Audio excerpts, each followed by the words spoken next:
Tervitus! Ma mõtlesin, et ma teen sulle sellise väikese ülevaate, mis me siin Südamemajas teeme siis lillede säilitamise teemal. Ja ma panin sulle praegu siia vaatamiseks siis sellise asja nagu õnnekapsel. Ja siin õnnekapslis on siis kuivatatud pruudikimp. Need on olnud roosidest ja see on siis pruudikimp ja siin on siis peigmehe seade. Nii et selline hästi tore õnnekapsel. Sul on võimalik ka oma elutähtsad lilled niimoodi säilitada. Tagant näeb ka nagu päris okei välja ja siin on isegi see koht, kus saab seina riputada. Nii et selles mõttes on siin kõik nagu olemas. Ja see õnnekapsel säilib, Ameerikast on see teema tulnud ja see õnnekapsel tegelikult, kui need lilled on niimoodi õigesti ära kuivatatud, see säilib nende mõistes 30 aastat, aga nii palju, kui mina neid nüüd teinud olen, üle 20 aasta, ma pean ütlema, et need võivad säilida mitu sajandit. Nii et see võib olla sul ilus perearhiiv, kus sul võib olla mitte ainult pruudikimp kuivatatud, vaid võib olla ka näiteks ema, kui sünnib väike laps perre, siis on ema lapsekimp siin, eks ole, või siis on lapse sünnitusmajast koju toomise riided, väike lutt on siin on ilusti tikitud või siis plaadi peal lapse nimi ja kõik siis andmed ka, kui pikk, mis kaalus ja millal ta siis ka sündis, kuupäev ja kellaaeg ka. Ja samamoodi võib olla su koolilõpulilled või juubelililled, nii et kõik võib nii teha. Aga ütleme, et see kapsel maksab siis mujal maailmas kuskil 1500, meie saame siin üle 500 hakkama ja garanteerime et see oleks sul nagu ilus perearhiiv, eks. Paneme selle nüüd eemale, see on nüüd kõige võimsam mul, jah. Aga ma näitan sulle nüüd ka seda, mida saaks teha natukene odavamat, aga mis ei ole siis ka nagu halvemad ja näevad ka kaunid välja, siis tegelikult on niimoodi, et on selline, öeldakse küll, et ütleme, kui sa lille kuivatad, siis tegelikult ei tohi olla nagu avatud, et need lilled võtavad energeetikat ära. Tead, sellesse võib suhtuda nii ja naa, aga mina olen siis näiteks nüüd niimoodi teinud, et täitsa tavaline ilus pildiraam, näed sa? Lilled on kenasti ära kuivatatud ja siia olen pannud sellise loodusliku sambla ja siis lilled roosid olen ära kuivatanud, et see on nagu ütleme siis fragment sinu pruudikimbust.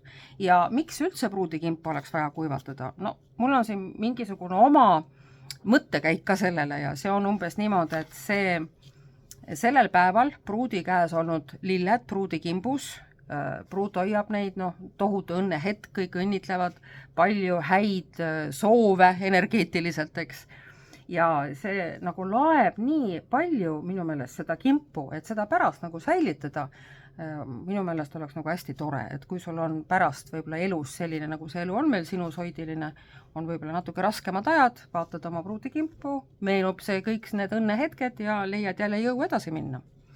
Et siin on nüüd nagu siis selline avatud.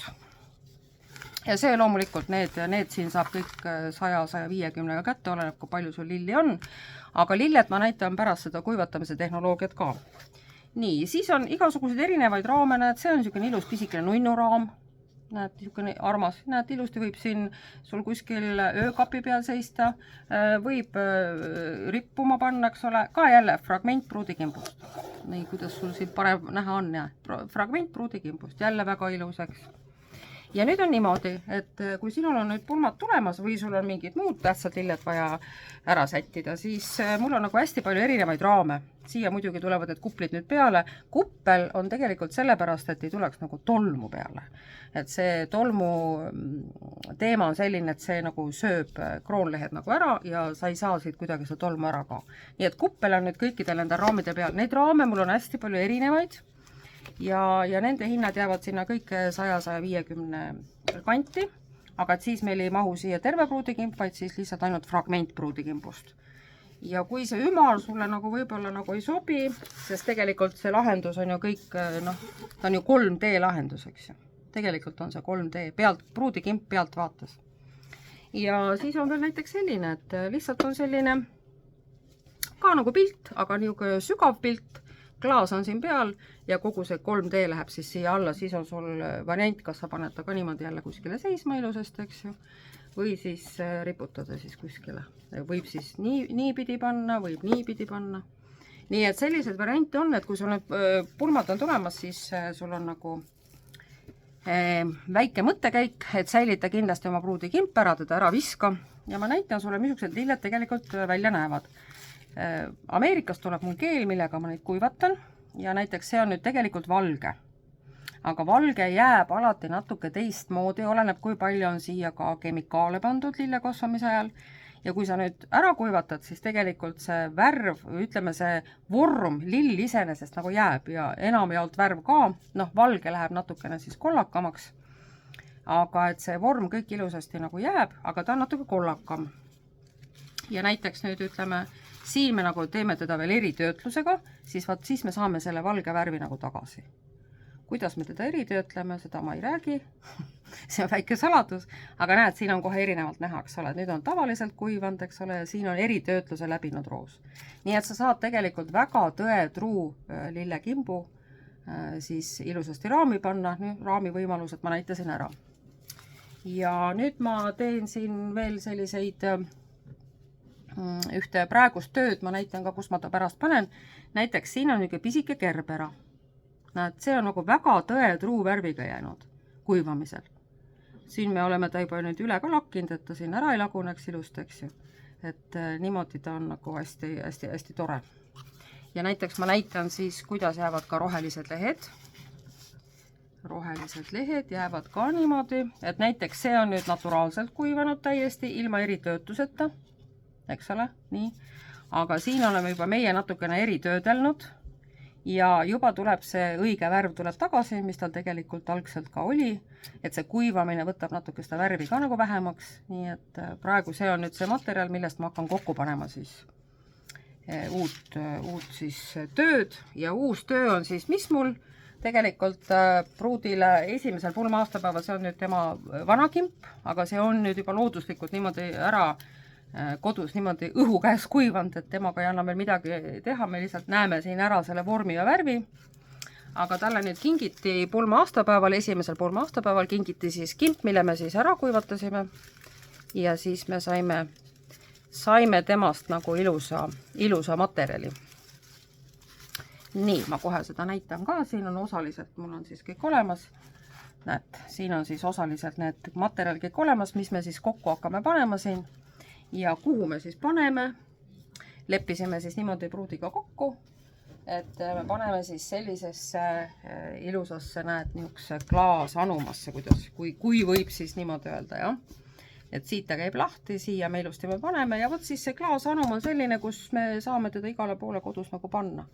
Siia tuleb siis ka veel peigmehe ja siis pruudi nimi peale, ilus graveeringuga plaat, nii et ma pärast siis panen pildi ka, missugune see töö nagu välja tuli. Aga mis ma tahan siis veel näidata on see, et oleneb missugusest, kui sa tahad juba hakata oma pruudikimpu nagu kuivatama või säilitama, siis kindlasti helista mulle või meili ja siis me mõtleme nagu välja ka, et kõige paremini jäävad ikkagi roosid. Näed, roos jääb tõesti väga kena, eks. Ja valget roosi sa juba nägid, kuidas ma tegin, eks ole, eritöötlusega. Siin näiteks on hortensia. Ja näiteks see hortensia on jäänud ka väga korraliku, väga ilusa värviga ja näed niimoodi 3D-s saab ilusti panna. Ja siin on siis juba muud igasugused niisugused materjalid, mis on veel meil eritöötluse läbimata, aga tegelikult nad kuivavad väga ilusti. On kipslill ja igasugused muud teemad. Nii et kui sul on aga vaja ja sa mõtled, et sul oleks vaja nagu väga ilusat asja sellest pulmapäevast, mitte ainult piltidena ja mitte ainult fotodena, siis soovitan sul kindlasti minuga nõu pidada, kuidas oma ilusaid lilli säilitada, milles on tohutu hea energeetika. Vot nii, aga siis südamemaja.ee, sa saad sealt veel rohkem selle kohta seletus ka, mida ma täna võib-olla ei jõudnudki rääkida. Nii et ootan ilusaid tellimusi, ootan ilusaid mõtteid, teeme ilusaid asju nii, et sul on kodus seina peal midagi sellist, mis sind tõeliselt rõõmustab ja mis sind teeb õnnelikuks.